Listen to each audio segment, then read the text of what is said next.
going on, boxing fans? Julian Williams with the distance. This is part 2 of my mailbag question for today.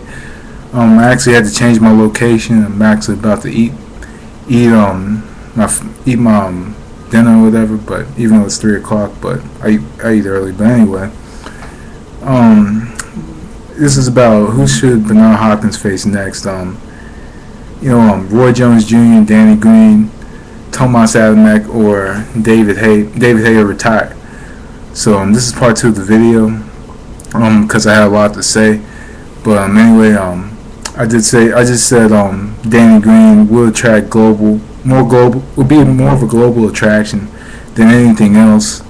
He did go out and he did hire an American promoter to try to get this fight, who's Gary Shaw. But unfortunately, so far, from what I know, the negotiations are pretty dead by this point. So who knows with this fight? I'd like to see him fight Danny Green. See, because it does attract a lot of worldwide attention. But anyway, David Hay. I'm really not sure about this matchup with David Hay. Moving up to heavyweight, about 30 pounds. It's a lot of weight. To carry. Maybe Hopkins will come in like at 190. But at the same time, David Hay will probably be about 218, 220, 225. Maybe in this matchup. You'll never know. David Hay may go up to like 235. And I've actually seen David Hay at 235 and actually become pure muscle. There's a picture somewhere online I've seen. It was David Hay, and when he went up to about 235, and he was just solid muscle.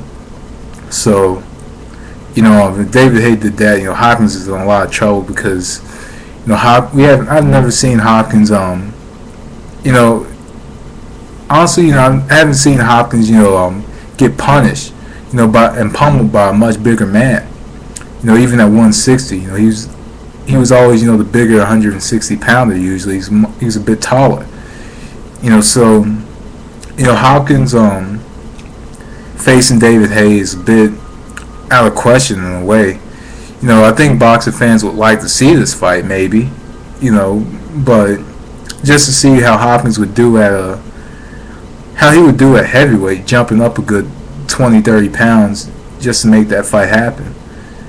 But fighting David Hay, is a bit. I think it's a bit crazy if he fought David Hay at this point of his career, because I think David Hay is too big for him. I think that David Hay could hurt him. But overall, making this fight happen, it'll be a bit easy to make because they both are with Golden Boy. Haymaker Promotions is a subsidiary of Golden Boy, so this fight could definitely happen. It's not impossible or out of question as far as negotiating the fight goes. But overall, what I think of fighting David Hay, I don't think it's a good idea for him to move up to heavyweight at this point of his career. If it was about, say, 3-4 years ago, maybe, but who knows? I don't think Hopkins could carry that weight very well. I don't think he'll have that the defense and that kind of that slick, quick defense that he has, and maybe he'll have more power in his hands, but he's not, as I alluded to before, he's not that a big knockout puncher, big knockout artist at all.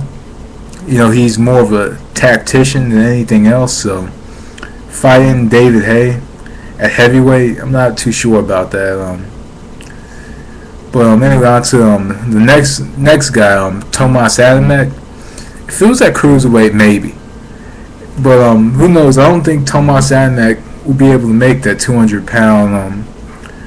More likely, probably can't make that 200-pound weight division anymore because he's been fighting he's going to be fighting at heavyweight for a while. But if it was at cruiserweight, this time last year, I was a bit excited when the fight was happening. When I heard the fight is possibly going to happen at cruiserweight, but Adamek didn't like the pay or something like that, and I heard it was going to be more than Adamek ever made in his career, and he didn't take the take the money that Hopkins was offering him. So he didn't. So they didn't fight, and negotiations fell through. But if it's at cruiserweight, I'd like to see this fight because it's because Hopkins doesn't even have to come in at 190, 200. He can come in at like 178, 185 and be all right. It's not going to take too much of his speed away, but at the same time, against O'Neill's, we did see him not, he wasn't really on his toes as much or whatever, and his timing was a bit off in the fight. It was a little bit off in that fight, but at a bigger weight, he'll probably be in a fight against Adamek. He'd probably be coming in at the weight that he usually comes in around during fights. He doesn't even rehydrate too much, but towards the end of his middleweight career, he started to weigh in. I guess he kind of had trouble making 160, and he would start to kind of come in at like 168 or whatever. But at at 175, I don't think he rehydrates too much. So if he comes in like at 185, 180 or whatever, he'll be okay against Adamek. But the only question is, can Adamek make the cruiserweight limit? I don't think he can right now, simply due to the fact that he is now campaigning at heavyweight, and the extra weight is losing a good 20 pounds. If it's his walk around weight, then that's cool, but the extra 20 pounds could probably be hard for him to get off or whatever. I would actually like to see him fight Adamek when Adamek was light heavyweight. I would love to see that fight, but Adamek, I guess, didn't possess that payday that Hopkins was looking for, so the fight never came to fruition. Retirement, maybe. I say maybe regarding retirement. Really, to be honest, I'm just gonna say this: I want to see Hopkins fight Chad Dawson and then retire, because Chad Dawson is proven to possibly be the future of the light heavyweight division, and at the same time, when Hopkins was number one in the division, Dawson was right underneath him at number 2. So why shouldn't number 1 and number 2 face each other? I'd like to see because Dawson and Hopkins have been neck and neck as far as the ranking system goes. As far as rankings go, Hopkins doesn't hold the belt at all in the light heavyweight division. Dawson holds an interim championship. Maybe they could meet up and fight at light heavyweight, fight for that interim title. Hopkins really it doesn't possess the payday that Hopkins wants, but it brings satisfaction to a lot of boxing fans. Win or lose in this matchup, it'll say a lot about Bernard Hopkins if he takes this matchup. Some are saying Hopkins doesn't have to fight Dawson. I think that and I'll say the same. He doesn't really have to fight Dawson, but because he did establish himself at 160, he did pretty much kind of establish himself at 175. He has one loss at 175 to Joe Calzaghe in a close matchup. I do believe Calzaghe won by at least a point. And with Chad Dawson, he doesn't bring the payday that he wants, so he's just not fighting. I think in a way that's kind of unfair.